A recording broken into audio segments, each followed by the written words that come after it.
प्यारे बच्चों नमस्कार। मैं अंकित दुबे आपका स्वागत करता हूँ अपने YouTube channel smart study by Ankit पर। आज जैसा आपको पता है आपका कनिष्ठ सहायक जिसको जूनियर असिस्टेंट बोलते हैं उसका पेपर हो चुका है। तो आज हम बात करने वाले हैं हिंदी के प्रश्न पत्र को लेकर के कितना क्वेश्चन आया है, इजी आया है, मॉडरेट है या टफ आया है। आप पूरे क्वेश्चन एनालिसिस कर लें उसके बाद बताएं। लेकिन इस बार यूपीएससी ने एक काम किया है कि 4 ऑप्शन की जगह 5वां ऑप्शन और लगाया है और उसमें बोला है उपरोक्त में से कोई नहीं बात। ठीक, आप लोग अपने पेपर लेके बैठे साथ में जिससे कि आप अपने टिक लगा पाए। देखते हैं पहला क्वेश्चन क्या कहता है। पहला क्वेश्चन मैं देख रहा हूं मेरे फोन में आ गया है। कौन सा विकल्प पूर्वी हिंदी से मेल नहीं खाता है। क्वेश्चन है पूर्वी हिंदी से मेल नहीं खाता है। पहला बघेली, दूसरा छत्तीसगढ़ी, तीसरा ब्रज, चौथा अवधी। तो इसमें है ब्रज।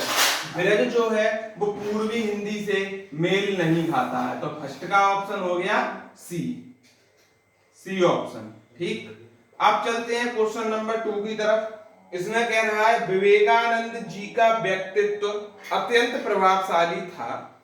इसमें व्यक्तित्व शब्द संज्ञा का कौन सा भेद दर्शाता है। ऑप्शन सुनिए, भाववाचक संज्ञा, समूहवाचक संज्ञा, जातिवाचक संज्ञा या व्यक्तिवाचक संज्ञा।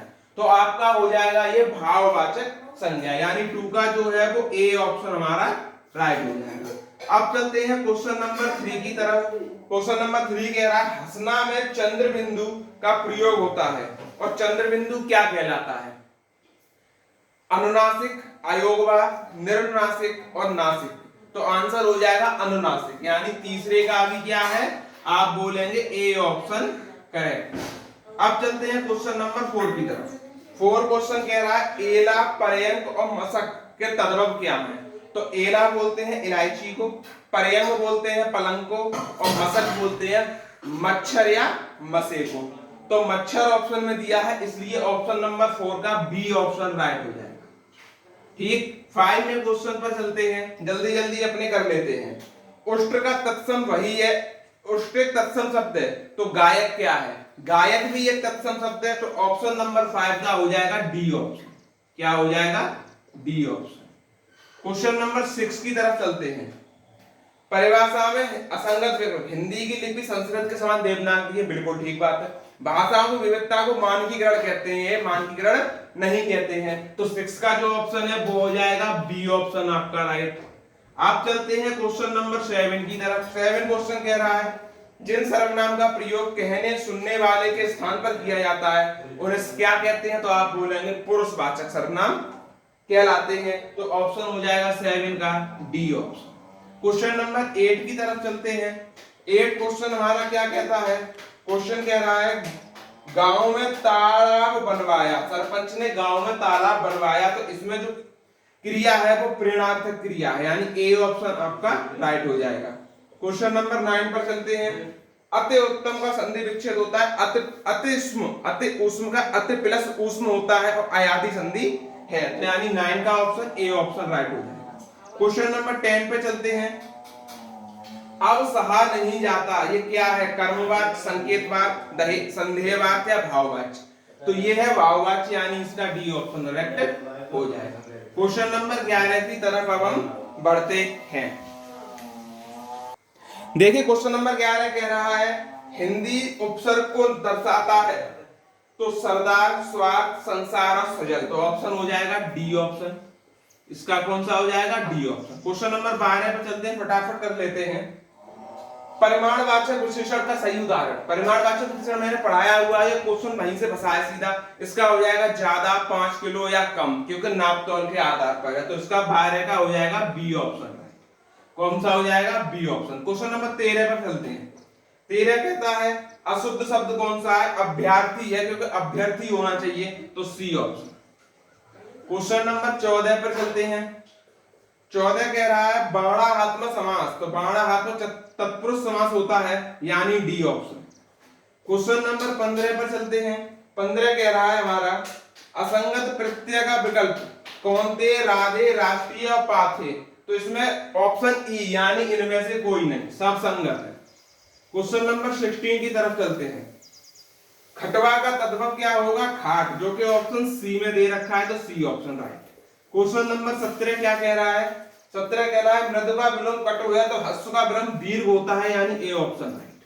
क्वेश्चन नंबर 18 क्या कह रहा है, वह हवा में से बातें करता है, ये क्या है, रूढ़ा लक्षण शक्ति, अथवा लक्षण शक्ति, प्रयोजनवती लक्षणा शक्ति, ये लक्षणा शब्द शक्ति, ये है लक्षणा शब्द शक्ति, ऑप्शन नंबर डी ऑप्शन।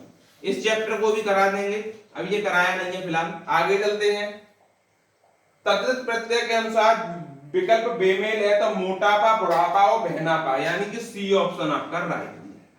आगे चलते हैं क्वेश्चन नंबर 20, क्या कहता है, कोए से कोसे ढोर नहीं मरते, यानी कि बुरे की बुराई से अच्छे को हानि नहीं होती, यानी ए ऑप्शन इसका राइट हो जाएगा। क्वेश्चन नंबर 21 पर चलते हैं, अशुद्ध वाक्य क्या है, रमेश की तो अकल मारी गई है, अकल मारी नहीं जाती, मत मारी जाती है, यानी कि इसका option A option he right हो जाएगा। क्वेश्चन नंबर 22 पे चलते हैं, 22 क्वेश्चन कह रहा है शब्द शक्ति के भेद कितने होते हैं, तो 3 भेद होते हैं, ए ऑप्शन इज राइट। 23 के क्वेश्चन पर चलते हैं, 23 में कह रहा है देश शब्द फटाफट, खचाखच और डांडी, यानी ए ऑप्शन। 24 पे चलते हैं, 24 कह रहा है आदि का विलोम अंत है तो अथ का विलोम इत होना चाहिए, यानी कि बी ऑप्शन। क्या ऑप्शन होगा, बी ऑप्शन। आगे चलते हैं, अव्यागत का पर्यायवाची नहीं है, तो अव्यागत को मेहमान, आगंतुक और आतिथ्य तीनों कहा जाता है, लेकिन इसको पाहुन नहीं कहा जाता है, इसलिए इसका भी ऑप्शन ए ऑप्शन। ठीक, 26 पे चलते हैं, 26 की बात करते हैं, पैर से लेकर सिर तक, इसको बोलते हैं अपाद मस्तक, यानी कि ऑप्शन नंबर सी ऑप्शन। ठीक, इधर साइड में और 4 बचे हैं। 27 में चलते हैं, 27वां क्वेश्चन कह रहा है, ये दे रखा है, ये क्या है आपको ये बताना है, विराम चिन्ह कौन सा है, तो ये कौन सा विराम चिन्ह है, इस स्त्री को बोलते हैं, यानी कि ए ऑप्शन। 28 पे चलते हैं, 28 में कह रहा है जल क्या है, तो जल एक रूढ़ शब्द है, ऑप्शन नंबर डी, क्योंकि इसके टुकड़े नहीं हो सकते। ऑप्शन 29 पे चलते हैं, 29वां क्वेश्चन कह रहा है असंगत पर्यायवाची चुने, चुकुर, सरोरु, अलग और कुंतल, इसका ऑप्शन नंबर ई, यानी इनमें से कोई नहीं, सब संगत है। 30वां ऑप्शन लास्ट क्वेश्चन है, मूक का विलोम क्या होता है, आप बोलेंगे वाचार होता है, ए ऑप्शन। यानी कि आपने क्या क्या देखा, इसमें क्या क्या चीज आई है,